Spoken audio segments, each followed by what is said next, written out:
Chapter 4 and Chapter 5, Raymie Nightingale. Mrs. Sylvester was the secretary at Clark Family Insurance. Mrs. Sylvester's voice was very high-pitched.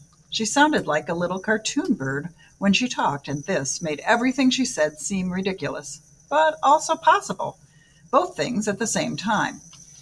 When Raymie told Mrs. Sylvester that she was going to enter the Little Miss Central Florida Tire Contest, Mrs. Sylvester had clapped her hands together and said, "What a wonderful idea! Have some candy corn." Mrs. Sylvester kept an extremely large jar of candy corn on her desk at all times and in all seasons because she believed in feeding people. She also believed in feeding swans. Every day on her lunch break, Mrs. Sylvester took a bag of swan food and went down to the pond by the hospital. Mrs. Sylvester was very short, and the swans were tall and long-necked. When Mrs. Sylvester stood in the middle of them, with her scarf on her head and the big bag of swan food in her arms, she looked like something out of a fairy tale. Raymie wasn't sure which fairy tale. Here I have words of the wiser. Maybe it was a fairy tale that hadn't been told yet. When Raymie asked Mrs. Sylvester what she thought about Jim Clark leaving town with a dental hygienist, Mrs. Sylvester had said, "Well, dear, I have found that most things work out right in the end."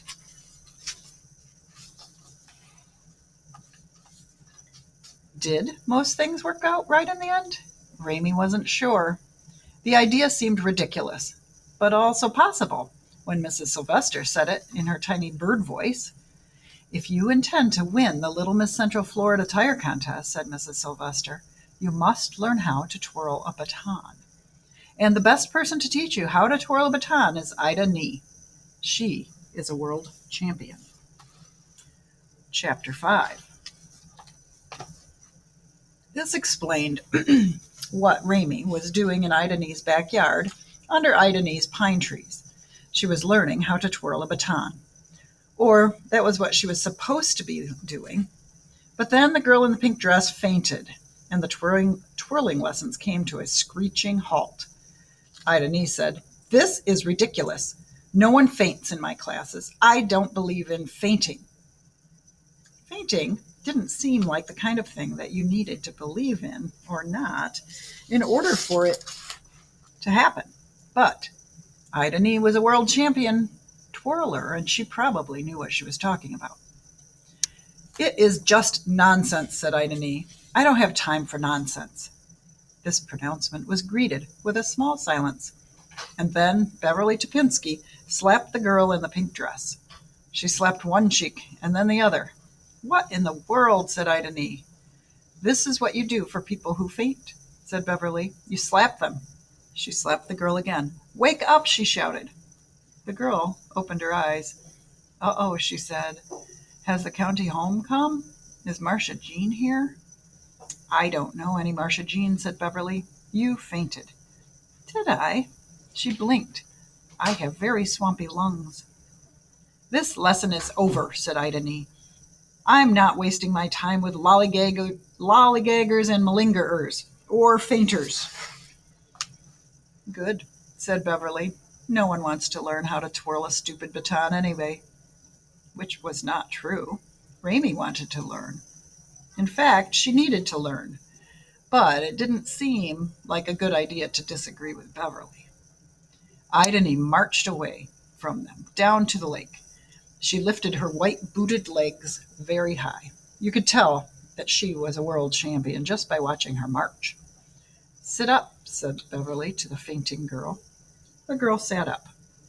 She looked around her in wonder, as if she had been deposited on Ida Nee's property by mistake.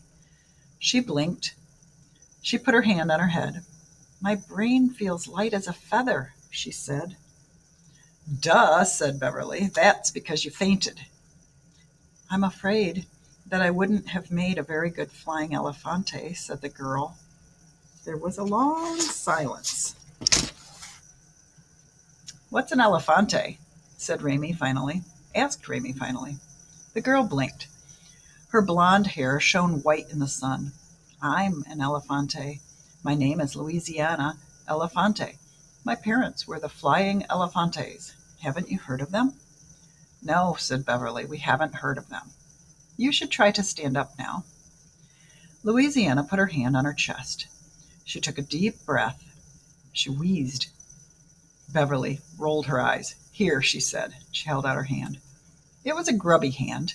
The fingers were smudged and the nails were dirty and chewed down, but in spite of its grubbiness, or maybe because of it, it was a very certain-looking hand. Louisiana took hold of it, and Beverly pulled her to her feet. Oh, my goodness, said Louisiana. I'm just all filled up with feathers and regrets and fears. I have a lot of fears. She stood there staring at both of them. Her eyes were dark. They were brown. No, they were black. They were set very deep in her face. She blinked. I've got a question for you, she said. Have you ever in your life come to realize that everything, absolutely everything, depends on you? Raymie didn't even have to think about the answer to this question. Yes, she said. Duh, said Beverly. It's terrifying, isn't it? Said Louisiana. The three of them stood there, looking at one another. Raymie felt something expanding inside of her. It felt like a gigantic tent billowing out.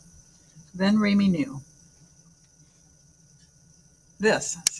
What Raymie knew was her soul. Mrs. Borkowski, who lived across the street from Raymie and who was very, very old, said that most people wasted their souls. How do they waste them? Raymie had asked. They let them shrivel, said Mrs. Borkowski.